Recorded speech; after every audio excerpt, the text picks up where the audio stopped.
ఎక్కడికి? భయ్యా నేను తిరుపతి నుంచి వచ్చాను భయ్యా. నా దగ్గర మంచి స్టోరీ ఉంది. అది బాబు గారికి లేకపోతే ప్రొడ్యూసర్కి వినిపించాలి సార్. బాబు గారు లేదు, ప్రొడ్యూసర్ లేదు. లేదు భయ్యా, ఇది చాలా మంచి స్క్రిప్ట్, ఖచ్చితంగా నచ్చుతుంది. బ్లాక్ బస్టర్ అంతే. అరే దిమాగ్ తినకు, నీలాంటి 100 మంది వస్తారు. పోరా బాబు పో. నేను అందరిలా కాదు భయ్యా, ఇది ఖచ్చితంగా బ్లాక్ బస్టర్. అరే చెప్పినా కదరా బాయ్, పో. 100 రూపాయలు ఇస్తా భయ్యా, ప్లీజ్ ప్లీజ్. నేను డైరెక్ట్ అయితే మీకు మంచి రోల్ ఇస్తానా, ప్లీజ్ అన్నా. అరే మంచి చెప్తే అర్థం కాదారా బాయ్, పో. లాస్ట్ టైం చెప్తున్నా నాడు.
నా దగ్గర మంచి కథ ఉంది సార్.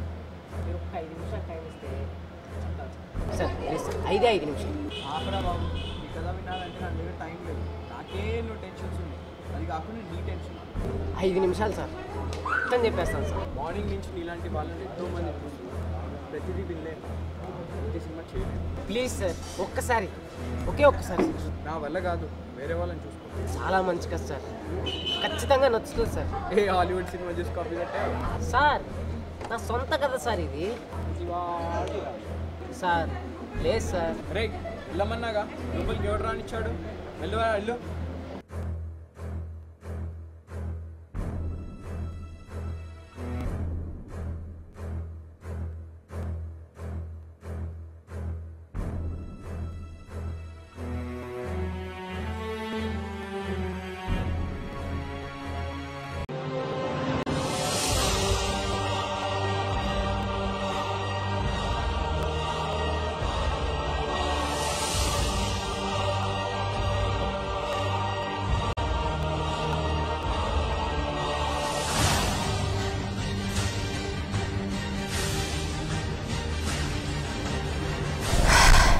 ఇంకా స్క్రిప్ట్ గురించి వీళ్ళకి తెలియదు.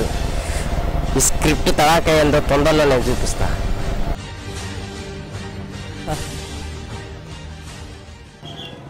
నేను నీలా చేతిలో స్టోరీ పట్టుకొని ఎర్ర బస్ ఎక్కి ఇండస్ట్రీలో ఏదో పోటీ చేద్దామని పెద్ద పోటీగాల్లాగా వచ్చినోడ్నే. గేట్ లోపలికి వెళ్ళే సీన్ లేక ఇలా గేట్ సెక్యూరిటీలా సెటిల్ అయ్యా.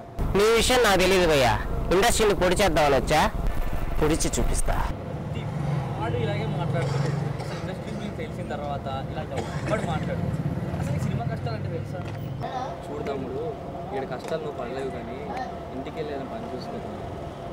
లేదు ఇక్కడే ఉంటా అంటే చెప్పు, ఇక్కడ ఏదైనా పని ఇప్పిస్తా. భయ్యా, నువ్వు చెప్పినట్టు ఏదైనా పని చేసుకొని బతకాలంటే ఇంత దూరం వచ్చేవాడిని కాదు.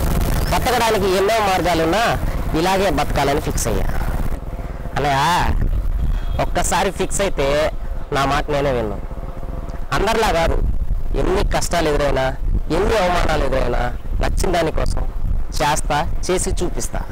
అలా నా పేరు లేని రోజు ఈ రోహిత్ లేడు.